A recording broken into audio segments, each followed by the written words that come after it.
आप जो भी निवेश विकल्प को निवेश के लिए चुनते हैं, बेहद जरूरी है कि आप उस निवेश विकल्प के हर पहलू को, चाहे रिस्क हो, रिटर्न हो या मुनाफे पर लगने वाला टैक्स हो, हर लिहाज से उसे समझें और अपने लक्ष्य के मुताबिक आकलन करके निवेश की रणनीति बनाएं। नमस्कार, मैं हूं आपके साथ कविता थपलियाल और आप देख रहे हैं मनी मंत्रा। आज शो में निवेश को लेकर इसी तरह की बारीकियां आपको बताएंगे और साथ ही आपके सवालों के जवाब भी देंगे। लेकिन चलिए शुरुआत करते हैं शो की। बताते हैं आपको क्या है आज ऑन द शो। मनी मंत्र बताएगा म्यूचुअल फंड में अल्फा का फंडा, कैसे होती है इक्विटी में अल्फा से कमाई, बीटा से कैसे पता चलती है इक्विटी की वॉलेटिलिटी।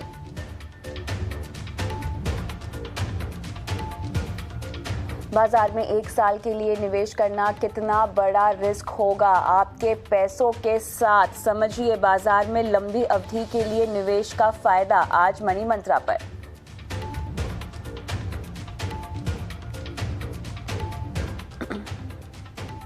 और आप हमें लाइव देख सकते हैं फेसबुक, ट्विटर और यूट्यूब पर। अपने सवाल भेजिए कमेंट बॉक्स में, हम देंगे आपके तमाम सवालों के जवाब लाइव।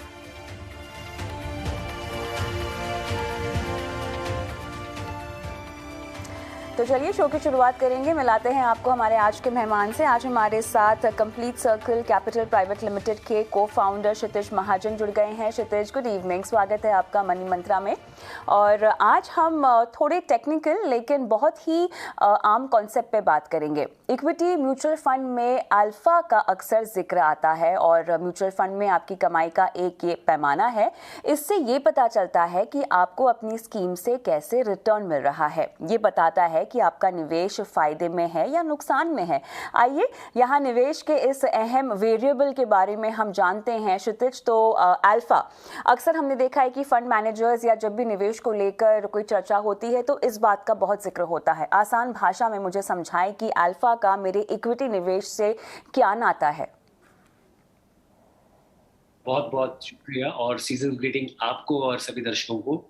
जब भी आप किसी म्यूचुअल फंड में इन्वेस्ट करते हैं तो उसको एक बेंचमार्क के अगेंस्ट मार्क किया जाता है कि अगर आपने इसमें इन्वेस्टमेंट की है तो इसके बराबर एक बेंचमार्क का क्या रिटर्न आया है और इस इन्वेस्टमेंट का क्या रिटर्न आया है। मान लीजिए आपने अगर लार्ज कैप फंड में इन्वेस्ट किया है तो उसको बेंचमार्क किया जाता है निफ्टी के अगेंस्ट, निफ्टी 50 के अगेंस्ट। अगर आपने मान लीजिए मल्टी कैप किया है तो उसको निफ्टी 500 के अगेंस्ट, NSE 500 के अगेंस्ट किया जाता है। आपने लार्ज मिड कैप में किया है तो उसको निफ्टी 200 के अगेंस्ट किया जाता है। तो हर किसी का एक बेंचमार्क इंडाइस होता है और जब भी कोई इन्वेस्टमेंट एक तरह से माना जाए तो ये रिपोर्ट कार्ड के लिए है, हर फंड की परफॉर्मेंस के लिए है कि विज़ किसी क्लाइंट ने इन्वेस्टमेंट म्यूचुअल फंड में ना करके बेंचमार्क में की होती तो क्या वो फायदेमंद होती, और अगर वो एक्टिव मैनेजमेंट में गया है, किसी फंड मैनेजर के साथ इन्वेस्ट किया है तो उसका फायदा उससे मिला है नहीं मिला है, तो उस फायदे को अल्फा कहा जाता है कि जो म्यूचुअल फंड इन्वेस्टमेंट है उसने विज़ बेंचमार्क कितना ज्यादा रिटर्न दिया है। अगर लार्ज कैप फंड ने 20% रिटर्न दिया है एक साल में और निफ्टी ने अगर 18% रिटर्न दिया है तो उसका मतलब यह है कि 2% का अल्फा जनरेट किया है फंड मैनेजर ने अपनी इन्वेस्टमेंट में विज़ बेंचमार्क से, तो उसको अल्फा बोलते हैं। अगर लार्ज कैप ने 20% रिटर्न दिया है और इंडेक्स ने 22% रिटर्न दिया है तो कोई भी अल्फा जनरेट नहीं हुआ है, अंडर परफॉर्म किया है विज़ बेंचमार्क। सो जो भी आप एक्स्ट्रा रिटर्न अपनी इन्वेस्टमेंट से जनरेट करते हैं विज़ बेंचमार्क, उसको अल्फा बोलते हैं।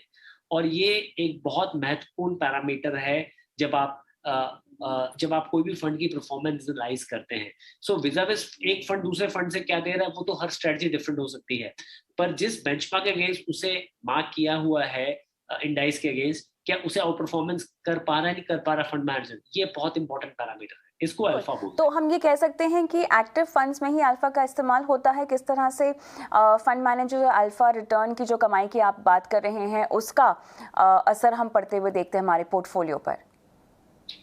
बिल्कुल सही कह रहे हो, एक्टिव फंड में ही कविता अल्फा का इस्तेमाल होता है, पर पैसिव स्ट्रेटजीज में भी जहां आपकी कुछ इक्वल वेटेड स्ट्रेटजीज हैं उसमें भी अल्फा का इस्तेमाल हो सकता है, but 95% yes, active fund managers की परफॉर्मेंस को नापने के लिए ही अल्फा स्ट्रेटजीज का इस्तेमाल किया जाता है। अगर आम आदमी को अल्फा स्ट्रैटेजीज या इसका अपने फंड को इस्तेमाल करके ट्रैक करना हो तो वो किस तरह से टेक्निकलिटीज में जाके इसको समझ सकता है? क्या हमें पूरे फंड के पोर्टफोलियो को पहले समझना होगा, या किस तरह से फंड मैनेजर ने स्टॉक्स का चुनाव किया है, उनकी चाल कैसी है, इस पर आते कैसे हैं? How do we come down on this alpha आंकड़ा?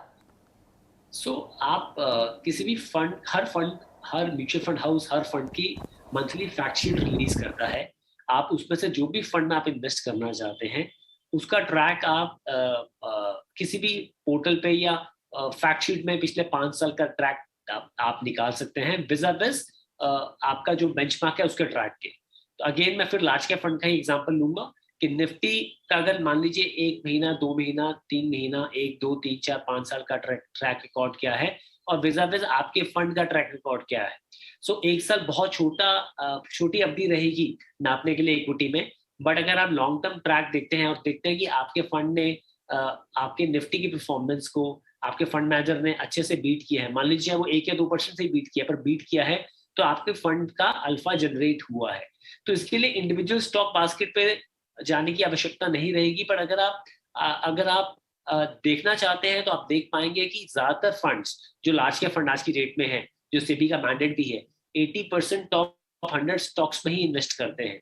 और वहां पे ये कारण है कि ज्यादा मूवमेंट नहीं हो पाती है निफ्टी की परफॉर्मेंस में और लार्ज कैप पोर्टफोलियोज में, बिकॉज वो इंडेक्स हगिंग ही रहते हैं। उस केस में अल्फा जनरेट करना थोड़ा मुश्किल हो जाता है। हैविंग सेड दैट, जो पिछले 1 साल की रैली रही है उसमें ये चीजें लागू नहीं होती है। बहुत बहुत डिफरेंट तरह की मार्केट्स रही है जहाँ पे काफी अच्छी परफॉर्मेंस आई है, पर लॉन्ग टर्म में जैसे इक्विटी मार्केट इवॉल्व होगी और मैच्योर होगी, अल्फा जनरेट करना कविता मुश्किल होता जाएगा। चलिए, अल्फा के बाद दूसरी एक टर्म जो कि हम बहुत कॉमनली सुनते हैं क्षितिज, वो है बीटा। तो बीटा का मतलब क्या होता है और क्या इसे भी हमें बेंचमार्क की तुलना में देखना होता है, चाहे किसी शेयर की बात करें या फंड की बात करें? तो इंटरेस्टिंग बात है, बीटा जैसे अल्फा जो है वो आपका परफॉर्मेंस के बारे में बताता है, बीटा जो है वो रिस्क के बारे में या वॉलेटिलिटी के बारे में बताता है, वो वॉलेटिलिटी को नापता है। कहने का मतलब ये है कि कितना रिस्क लिया गया है किसी परफॉर्मेंस को निकालने के लिए। तो जैसे कि अल्फा हमेशा 0 से अबव अल्फा अच्छा माना जाता है कि आपने निफ्टी को आधा % या 1% या 2% से बीट किया है। 1 से नीचे का बीटा अच्छा माना जाता है। एक का मतलब है कि आपका रिस्क और पोर्टफोलियो का रिस्क और इंडेक्स का रिस्क बराबर है। इसका मतलब ये है जिस पोर्टफोलियो से आपका कंपैरिजन हो रहा है। बात इस बार करते हैं, चलो किसी मल्टी कैप फंड की बात करते हैं। तो multi cap fund across large mid और स्मॉल कैप में इन्वेस्ट करते हैं, तो ज्यादातर का उसमें बेंचमार्क BSE 200 या फिर BSE 500 होता है या NSE 500 होता है।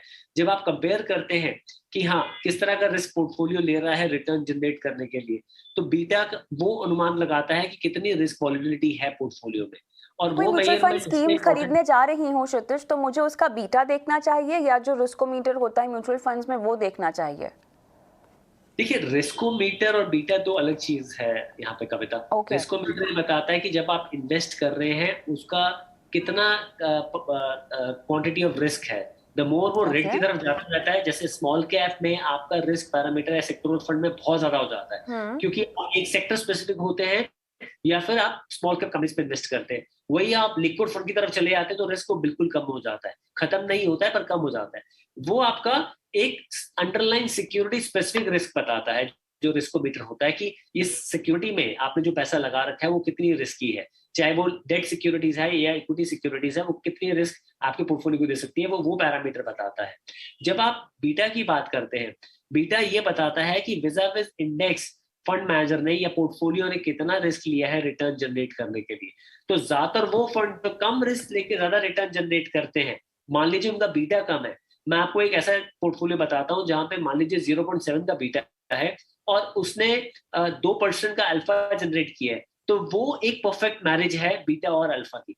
अगर मान लीजिए बीटा किसी का 1.4 है और उसने 1% का ही आउट परफॉर्मेंस दिया है, तो आप वो आउट परफॉर्मेंस तो दे रहे हैं विज़ इंडेक्स, पर आप रिस्क कितना ज्यादा ले रहे हैं, आप 40% ज्यादा रिस्क ले रहे हैं विज़ index in terms of generating performance. So come risk के साथ अगर आप बेटर परफॉर्म कर रहे हैं, मतलब कम बीटा के साथ अगर आप ज्यादा अल्फा लेके आ रहे हैं, वो ही सबसे अच्छा कॉम्बिनेशन है। ये सारे डेटा पॉइंट्स फैक्ट शीट्स में अवेलेबल हैं कविता, एंड कोई भी इनको अच्छे से देख सकता है। तो मुझे उदाहरण के तौर पे समझाइए अल्फा और बीटा को हम कैसे पढ़ें। अगर मेरा जो बीटा है वो 1 से अधिक है तो वो ज़्यादा जोखिम वाला होगा फंड या स्टॉक?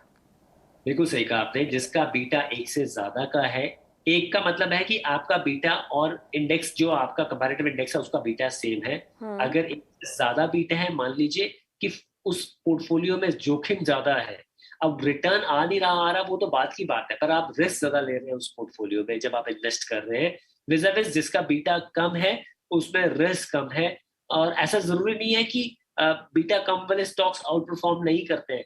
कई कई तरह से देखा गया है, जो बहुत बैलेंस्ड पोर्टफोलियो होते हैं, नॉट कि बैलेंस फंड की बात कर रहा हूँ, बैलेंस पोर्टफोलियो होते हैं और अच्छे से कार्व्ड आउट पोर्टफोलियो होते हैं, उसमें रिस्क भी कम होता है और अल्फा भी ज्यादा होता है। तो वही तो एक क्या बोलूं मैं, फंड मैनेजर की खासियत है कि कम रिस्क लेके एक क्लाइंट के पोर्टफोलियो में कम रिस्क लेके एक बेटर रिटर्न निकालना। सो कम से कम बीटा, मान लीजिए 1 से कम बीटा और ज्यादा से ज्यादा अल्फा, यही एक परफेक्ट मैरिज है। कई बार परफॉर्मेंस बहुत ज्यादा होती है, पर उसके बदले में आपको ये जरूर देखना चाहिए कि उस परफॉर्मेंस को लाने के लिए क्या फंड मैनेजर बहुत ज्यादा रिस्क तो नहीं ले रहा है, तो वो पैरामीटर भी उतना ही इंपॉर्टेंट है। अल्फा और बीटा को डाइवर्सिफिकेशन के लिए मैं कैसे इस्तेमाल कर सकती हूँ? मान लीजिए ये कॉन्सेप्ट मैंने समझ लिया है लेकिन अब फंड का चुनाव करना है तो कैसे करना चाहिए? सो देखिए, एक चीज है, आप जब इसको पहले लेते हैं कि जैसे हम कोई अपना कोर पोर्टफोलियो बना रहे हैं जहां हमने large cap, multi cap, large and mid cap या एक मिड और स्मॉल कैप पोर्टफोलियो लिया है विद अ सेक्टर एलोकेशन, तो उस पोर्टफोलियो में हमें ये देखना है कि दैट जो पोर्टफोलियो हमारा कोर पोर्टफोलियो में लार्ज कैपिश पोर्टफोलियो है, मल्टी कैप पोर्टफोलियो है, क्या उसमें बीटा कम है नहीं है 1 से। बिकॉज उस पोर्टफोलियो में ज्यादा रिस्क लेने का मतलब ही नहीं है, क्योंकि वो वैसे भी बहुत हाई एंड अच्छे स्टॉक्स में पार्टिसिपेट कर रहा है बिजनेस इंडेक्स। सो अगर उसमें बीटा कम है, जो आपका 60-70% का पोर्टफोलियो है, तो आप उस पोर्टफोलियो को जरूर लीजिए, बिकॉज कम बीटा लेके आप बेटर रिटर्न्स निकाल सकते हैं। जहाँ स्मॉल और मिड कैप आ जाता है, तो या फिर जो सेक्टोरल बैक बाइस आ जाता है, आप सेक्टोरल फंड्स में जा रहे हैं जैसे हेल्थ केयर, टेक्नोलॉजी या बैंकिंग फंड में जा रहे हैं, वहां पे आप कंपैरिजन कीजिए विद अदर फंड कैटेगरी, कि अदर फंड्स, जो फंड आप लेने की बात कर रहे हैं, किसी दूसरे फंड ने, उसी कैटेगरी के फंड ने क्या इससे कम बीटा लेके बेटर रिटर्न या सिमिलर रिटर्न या उसके आसपास का रिटर्न जनरेट की है। अगर ऐसा है तो आप वो फंड का चुनाव करें जहां पर रिस्क कम हो आपके एग्रेसिव, क्योंकि ऑलरेडी आप जब आप स्मॉल कैप, मिड कैप और सेक्टोरल बेट ले रहे हैं तो आप एग्रेसिव बेट्स ले रहे हैं, उसमें भी अगर आप हाई बीटा फंड्स ले रहे हैं तो दैट मीन सेक्टोरल बेट के अंदर भी आप हाई बीटा फंड्स ले रहे हैं, हाई रिस्क ले रहे हैं, तो वो एक ठीक चीज नहीं है। तो वहां पे आप कम बीटा के फंड्स सिलेक्ट करें एंड विज़ कंपैरेटिव एनालिसिस में देखें कि कौन से ऐसे फंड है जो कम बीटा के साथ बेटर और सिमिलर परफॉर्मेंस निकाल पा रहे हैं। ये तो यहाँ पर बेहद टेक्निकल टर्म्स को हमने जितना आसान हो सके आपको समझाने की कोशिश की है। अल्फा और बीटा, आप अपने निवेश में इनको कैसे समझ सकते हैं और कैसे इनको समझने के बाद इनका फ़ायदा अपने पोर्टफोलियो में ला सकते हैं। आगे बढ़ते हैं मनी मंत्रा में। अब हम रुक करेंगे सवाल जवाब के सिलसिले की ओर और सबसे पहला सवाल यहाँ पर मैं लेना चाहती हूँ क्षितिज। अक्षय का सवाल है और ये कह रहे हैं कि इन्हें 1 साल के लिए 10 लाख रुपए निवेश करने हैं और पूछ रहे हैं किस तरह के फंड में निवेश कर सकते हैं। बहुत बड़ी रकम है और समय इनके पास केवल 1 साल का है। 1 साल के लिए बाजार में तो निवेश नहीं करना चाहिए, क्यों नहीं करना चाहिए? इक्विटी मार्केट्स में कम से कम कोई अगर आना चाहता तो कम से कम 3 से 5 साल का, 3 साल भी कम बोल रहा हूँ, 5 साल की अवधि कम से कम उसके पास होनी चाहिए। बिकॉज वैसे ही मार्केट ऑल टाइम हाई है, और चाहे ऑल टाइम हाई हो या लो, 1 साल बहुत छोटा टाइम होता है। क्योंकि ये चीज मैं बार बार बोलता हूँ आपके शो पे कविता, कि इक्विटी मार्केट में रिटर्न जो बनता है वो अंडरलाइन जो कंपनीज के बिजनेस अच्छा करते हैं उसके ऊपर रिटर्न बनता है। वो हो सकता है बिजनेस अच्छा करते रहे, पर कई बार प्राइस जो है स्टॉक के ऊपर वो कई चीजों पर से डिपेंड करता है, जैसे कोविड आ गया, या कोई पॉलिटिकल सिनेरियो कंट्री में हो गया, या कोई वॉर सिचुएशन हो गई, या कोई नेशनल कैलेमिटी हो गई, या इंटरेस्ट रेट ऊपर चले गए, करेंसी डेप्रिशिएट हो गया, मेनी थिंग्स। सो 1 साल बहुत छोटा टाइम फ्रेम है जहां पे आपका नोशनल लॉस उस वैल्यू पे 20-30-40% भी हो सकता है। I am not saying actual loss but notional loss. So equity बिल्कुल भी पर्याप्त सोल्यूशन नहीं है इस चीज के लिए। सही सोल्यूशन जो है वो है डेट भी नहीं है, बिकॉज अगर आप लॉन्ग टर्म डेट करते तो एक तो आपको टैक्सेशन का बेनिफिट नहीं मिलता, 3 साल के बाद ही लॉन्ग टर्म कैपिटल गेन है। दूसरा, कल को यील्ड मूवमेंट के कारण आपको वहां पे भी नेगेटिव रिटर्न्स आ सकते हैं अगर कल को इंटरेस्ट रेट ऊपर होते हैं। तो आपके पास 2 ही विकल्प बचते हैं। एक है आपके पास आर्बिट्राज फंड और दूसरा आपके पास अल्ट्रा शॉर्ट टर्म फंड, जहां पे ऑन एन एवरेज 4% आज की डेट में अल्ट्रा शॉर्ट टर्म फंड में 4 से 4.5% रिटर्न आ रहा है, आर्बिट्राज में लगभग 5% आ रहा है। और उसमें भी मैं आर्बिट्राज के लिए थोड़ा ज्यादा पॉजिटिव रहूंगा इन दोनों विकल्पों में, बिकॉज आर्बिट्राज का जो फंड का जो टैक्सेशन है वो इक्विटी जैसा है। तो अगर आप 1 साल के बाद निकलते हैं तो उसमें 10% ही आपका लॉन्ग टर्म कैपिटल गेन लगता है, जो भी आपका रिटर्न जनरेट होता है। तो अगर 5% पे आपका मान लीजिए 5% रिटर्न आता भी है तो आपका पोस्ट टैक्स 4.5% मिलता है, जो आज की डेट में कोई अगर बहुत हाई टैक्स ब्रैकेट में है तो एफडी में पोस्ट टैक्स रिटर्न जो है वो 3.5-4.5% से ज्यादा नहीं आ रहा है। तो उस विज़ दैट कम से कम 75 बिप्स से 100 बिप्स ज्यादा है। और आर्बिट्राज में कल को वॉलेटिलिटी ज्यादा होने के कारण रिटर्न बढ़ भी सकता है आपका। तो ये 2 विकल्प आप चुन सकते हैं अपने शॉर्ट टर्म एलोकेशन के लिए। और अगर आप कोशिश करें और अगर आप सिर्फ इन्वेस्टमेंट पर्सन से 10 लाख रुपए लगा रहे हैं तो ये इन्वेस्टमेंट विकल्प नहीं है, इसको मैं बोलूंगा शॉर्ट टर्म पार्किंग फिर एक साथ ही हो जानी चाहिए 10 लाख की। आपने यहाँ पे शायद कुछ नाम भी दिए हैं, आईसीआईसीआई का प्रो अल्ट्रा शॉर्ट टर्म भी आप रेकमेंड कर रहे हैं, और आर्बिट्राज में आपने कोटक, टाटा, आईसीआईसीआई और निप्पॉन आर्बिट्राज फंड भी रेकमेंड किया है। लेकिन सवाल मेरा ये है कि 10 लाख रुपए एक साथ डाल दें, अब एक ही साल का समय है, किस्तों में भी कैसे डालें फिर? इन फंड्स में तो आप एक साथ डाल सकते हैं, इसमें कोई स्टैगर्ड करने की जरूरत ही नहीं होती है, आप एक साथ डाल दीजिए। बट अगेन कविता, अगर इनको 1 साल के बाद अगर 1 साल इन्वेस्टमेंट के लिए सोच रहे हैं तो अगर लंबा कर सकते हैं तो ये जो 4% की हम बात कर रहे हैं, ये ब्रैकेट अगर 3-4 साल की सोच सकते हैं तो ये 8-9% पहुंच सकती है बैलेंस एडवांटेज फंड्स के लिए। चलिए आगे बढ़ते हैं। अगला सवाल केशव का होगा, और इन्होंने अपने पोर्टफोलियो में कुछ फंड्स शामिल किए हुए हैं। एक्सिस ब्लू चिप है इनके पास, निप्पॉन इंडिया का फार्मा फंड है, निप्पॉन इंडिया का गिल्ड सिक्योरिटीज़ फंड भी है, और ये कह रहे हैं कि 1400 रुपये ये निवेश कर रहे हैं अलग अलग फंड्स में। और पोर्टफोलियो किस लिहाज से बनाया है पता नहीं, लेकिन फंड कंस्ट्रक्शन के लिहाज से पोर्टफोलियो कैसा है, और मुझे भी समझना है कि आखिर जानकारी अब बहुत है नहीं हमारे पास असल में, लेकिन डेट और इक्विटी इन्होंने अपने पोर्टफोलियो में शामिल किया हुआ है। तो मिक्स हालांकि बहुत ही अटपटा सा है, इसको मेरे ख्याल से सुधारना पड़ेगा थोड़ा। क्षितिज, सिप कर रहे हैं तो गिल्ड फंड में सिप करने की जरूरत नहीं है कविता। हाँ, से बिकॉज सिप कर रहे हैं तो लॉन्ग टर्म व्यू होगा इनका। सो इस गिल्ड फंड में ना सिप करके लॉन्ग टर्म 3-4 अच्छे मल्टी कैप या फोकस फंड ले सकते हैं, जिसमें कोटक और एसबीआई फोकस ले सकते हैं, डीएसपी फ्लेक्स कैप ले सकते हैं। शामिल करना चाहिए अपने पोर्टफोलियो में, बिल्कुल करना चाहिए इनको। हाँ। और दूसरा ये है कि गोल डिफाइन करें। हम हमेशा आपके शो में मैंने देखा हमेशा ये है कि गोल स्पेसिफिक चले और गोल डिफाइन करें, बिकॉज बिना गोल के कहीं नहीं पहुंचेंगे। पर 4000 की सिप कर रहे हैं if I am not wrong, 4000 की मंथली सिप कर रहे हैं if I am not wrong, और ये 4000 के सिप गोल डिफाइन करते हुए अगर लेट्स से आज इनके पास कैपिटल फ्लो नहीं है और लॉन्ग टर्म में करते रहते हैं और इसमें इंक्रीमेंट करते रहते हैं, एक अच्छा कॉर्पस जुड़ सकता है यहाँ पे। हाँ, मेरा सवाल आपसे ये था कि गिल्ड फंड को, गिल्ड सिक्योरिटीज फंड को किस तरह के निवेशक जो है पोर्टफोलियो में शामिल कर सकते हैं? गिल्ड फंड में सिप करने की जरूरत नहीं है। गिल्ड फंड आपकी डेट में आप शामिल कर सकते हैं। मान लीजिए आपका व्यू है 10 साल का, तो आपने 10 ईयर का गिल्ड फंड ले लिया, जिसका रोलिंग जो मैच्योरिटी रहती है वो 10 साल की ही रहती है, और 10 साल के बाद जो भी आज का कूपन आपको कमिट होता है, तो बीच में वॉलेटिलिटी चाहे चलती रहे, पर 10 साल के बाद आपको वो कूपन इवेंचुअली मिल जाता है। अगर आज की डेट में 6% 6.25% का कूपन है तो 10 साल के बाद आपको वो मिल जाता है। जो लोग एसेट एलोकेशन में डेट को डालते हैं और डेट का जो एलोकेशन है वो 10 साल के लिए वो करना चाहते हैं, वहां पे आज की डेट में गिल्ड फंड अच्छा ऑप्शन है। पर अगेन मैं एक चीज जरूर बोलूंगा कि ये बहुत वॉलेटाइल, जैसे इक्विटी मार्केट है वैसे गिल्ड भी बहुत वॉलेटाइल रहता है, क्योंकि आपने 10 ईयर का पेपर जरूर ले लिया, पर modified duration on an average guild fund का 10 साल का 6.5 होता है। और कविता जस्ट एक सिंपल सा एग्जांपल से समझाऊंगा, अगर 1% का यील्ड मूवमेंट हो गया जो अपसाइड पे हो गया, तो स्ट्रेट में -6.5% का नेगेटिव रिटर्न इसमें आपका शोकेस होना शुरू हो जाता है।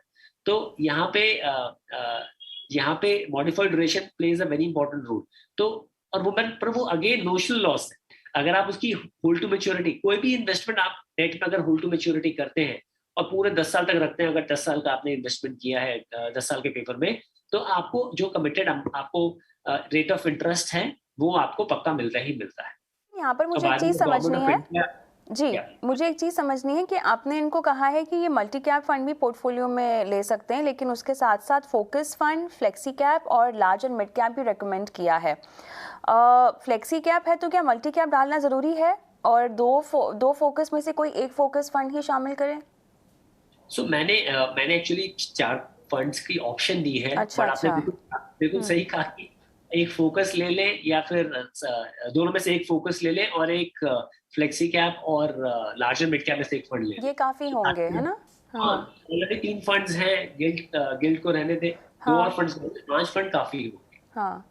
चलिए आगे बढ़ते हैं, और अगला सवाल मनीष का मैं लूंगी। क्षितिज ये पूछ रहे हैं कि 2 लाख के लिए अलग अलग एफडी अकाउंट खोलना क्या सही है, और क्या एक अकाउंट में यहाँ पर 2 बार ये फिक्स डिपॉजिट कर सकते हैं या नहीं? एफडी में क्या होता है, आप म्यूचुअल फंड में जैसे आप टॉपअप करते रहते हैं, एफडी में आप टॉपअप नहीं कर सकते हैं, बिकॉज आपने आज एफडी कराई तो उसकी मेच्योरिटी फिक्स हो गई। मान लीजिए 3 महीने की कराई, आप कल एफडी कराने गए, 3 महीने की कराने गए, पर वो उसका मीटर कल से शुरू हुआ, हो सकता है रेट ऑफ इंटरेस्ट भी चेंज हुआ हो। आपको एवरी टाइम जब भी आप एफडी करते हैं, आपको सिर्फ एक चेक देना होता है, एफडी आप अपने आप बना देते हैं, और आप केवाईसी कंप्लाइंट है ही है, तो आपको कुछ और करने की जरूरत नहीं है। पर हर एफडीआर का अलग नंबर होता है, तो सारा का सारी एफडीज आपके बैंक अकाउंट से लिंक होती है। ऑनलाइन जब आप अपना बैंक अकाउंट देखते हैं, उसमें you can see all FD details. उसमें कोई भी इशू नहीं है, आप आराम से अपनी एफडी डिटेल सारी चेक कर सकते हैं। पर आपको अकाउंट अलग से खोलना पड़ेगा। हैविंग सेड दैट, आज की डेट में एफडी में रिटर्न्स बहुत कम है, 5.5% भी हायर साइड पे मैं बता रहा हूँ। तो आप जो इन्वेस्टमेंट कर रहे हैं थोड़ा सोच समझ के कीजिए। म्यूचुअल फंड में, डेट में एज वेल एज इक्विटी में बेटर विकल्प है, जहाँ पे आप 1-2% बेटर रिटर्न जनरेट कर सकते हैं with better tax efficiency. Because in fixed income जो आपका टैक्सेशन होता है वो as a capital gain treatment होता है कविता, एफडी की तरह इंटरेस्ट इनकम ट्रीट नहीं होता है। और कैपिटल गेन आपका 3 साल के बाद 20% टैक्सेशन होता है, तो आपको टैक्स ऑलमोस्ट 9-10% ही लगता है 3 साल के बाद।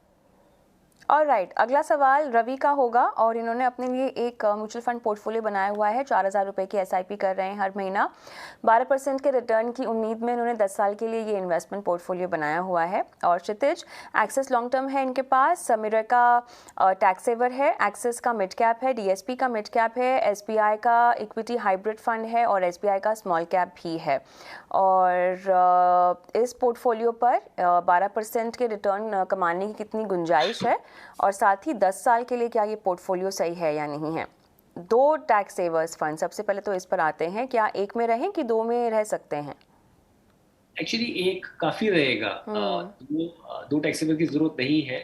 साथ में इनका अपना 12% अमाउंटिंग का जो टारगेट है, अगर, और देखो मैं मानता हूँ कि लॉन्ग टर्म इन्वेस्टर हैं, 4,000 के सिप कर रहे हैं, यंग होंगे, एज बताई नहीं है, पर सीम्स लाइक जिस मात्रा से शुरू किया है तो यंग ही होंगे, तो उसमें इक्विटी हाइब्रिड की भी जरूरत नहीं है। देखिए, आप 12% रिटर्न टारगेट कर रहे हैं, इक्विटी हाइब्रिड का जो ब्रैकेट है वो प्री टैक्स 11 से 12 है, तो पोस्ट टैक्स 10 से 11 हो जाएगा आपका। मेरा सुझाव है, जैसे मैंने जो पहले 4 फंड बताए हैं उसी में से 2 से 3 फंड, इन 2 फंड्स को एक एक आपका टैक्स सेवर को कम करके, और एक आपका इक्विटी हाइब्रिड कम करके, उन्हीं चारों में से Kotak focus, SBI focus, Tata large mid cap, BSc flexi cap, चारों में से 2 या 3 फंड ऐड करें और अपनी 4,000 के सिप कंटिन्यू करें।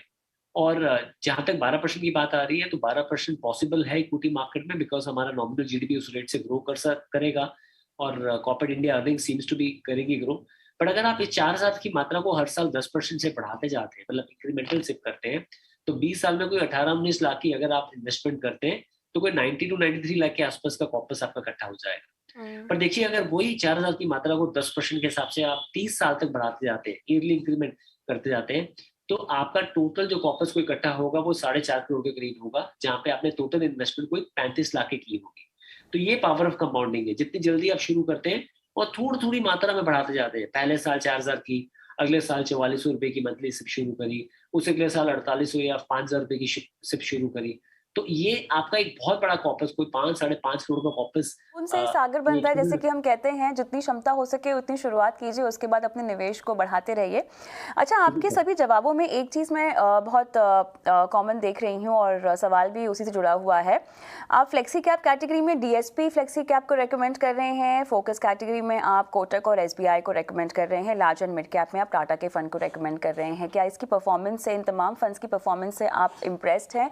क्या आपको खास बात लगती है इन फंड सिलेक्शंस में? कविता, मैं ना परफॉर्मेंस को आउटपुट मानता हूँ ऑफ फंड फिलोसफी, जिस तरह से फंड परफॉर्म होते हैं। मेरे लिए इम्पोर्टेंट ये है कि जो लोग इन फंड्स को चला रहे हैं, द गाय, जितने भी फंड मैनेजर्स हैं, मेरा उनसे, जब भी मैं उनसे सुनता हूँ, उनके थॉट प्रोसेस को या उनकी इन्वेस्टमेंट फिलोसफी को समझता हूँ, तो मुझे लगता है कि दैट इस तरह की इन्वेस्टमेंट फिलोसफी क्लाइंट्स के लिए बेटर रहेगी। परफॉर्मेंस जो है वो तो रिजल्ट है जो इनपुट वैल्यू जा रही है फंड मैनेजर या फंड हाउस के द्वारा। In terms of the fund manager input value, जिस तरह का पोर्टफोलियो कार्व आउट किया हुआ है, चाहे वो कोटक फोकस है, चाहे वो एसबीआई फोकस है जिसमें 6-7% इंटरनेशनल स्टॉक्स का एक्सपोजर है, चाहे डीएसपी फ्लेक्सी कैप फंड है जो इतने सालों से कंसिस्टेंट परफॉर्मर रहा है, चाहे वो आपका Tata large and mid cap है जो चंद्रप्रकाश पदयार मैनेज करते हैं, और आने के बाद से उन्होंने पूरा पोर्टफोलियो रीबैलेंस करके एक कंसिस्टेंटली अंडरलाइंग अर्निंग्स पे काम की है। हमारे लिए इंपॉर्टेंट ये है कि जब हम कोई फंड को इवैल्यूएट करते हैं, पहले तो ये मेरे पसंदीदा फंड्स हैं, आप अपनी ड्यू डिलिजेंस कीजिए जब आप बाय कीजिए, पर मैं इन फंड्स की अंडरलाइंग अर्निंग जो टॉप होल्डिंग्स की है उस पर थोड़ा फोकस करता हूँ कि आने वाले 3 साल में अंडरलाइंग अर्निंग्स इनकी क्या करने वाली है। दूसरा, फंड मैनेजर का इन्वेस्टमेंट फिलोसफी क्या है। तीसरा, फंड मैनेजर की कंसिस्टेंसी कैसी है फंड के साथ। और फिर यस, सब चीजें अपनी जगह पे है, रिटर्न्स किस तरह के रहे हैं और एक्सपेक्टेड क्या हो सकता है इन फंड्स के थ्रू।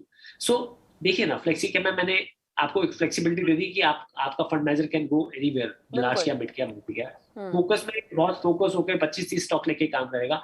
लार्ज और मिड कैप में मैंने बोला कि दैट एज पर सेबी 35% तो लार्ज और मिड कैप में रहेगा ही रहेगा।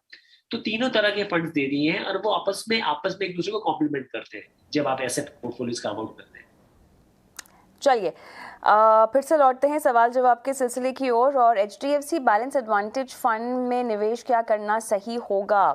कुशाल दर्शक हैं हमारे, 2009 से इस एचडीएफसी के बैलेंस एडवांटेज फंड में निवेश कर रहे हैं और फंड बदलना चाहते हैं, लेकिन उससे पहले आपकी सलाह पूछ रहे हैं। एचडीएफसी बैलेंस एडवांटेज फंड, अगर आप बैलेंस एडवांटेज के लिए निवेश करना चाहते हैं तो ये एक्चुअल में उसका नाम बैलेंस एडवांटेज है, पर वो बैलेंस फंड की तरह काम कर रहा है। उसमें equity allocation as on debt 70-72% है।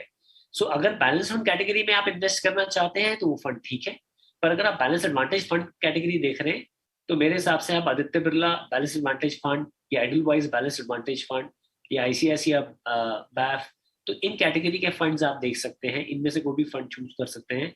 बट बैफ कैटेगरी में अगर आप देख रहे हैं तो HDFC BAIF is not a true BAIF. Alright, चलिए इसी के साथ आज के शो को यहीं समाप्त करना होगा। क्षितिज, बहुत बहुत शुक्रिया दर्शकों के सवालों के जवाब देने के लिए और इन्वेस्टमेंट स्ट्रैटेजीज उनको सुझाने के लिए। और मुझे भी इसी के साथ मनी मंत्रा में इजाज़त दें, लेकिन ब्रेक के बाद देखिए निवेश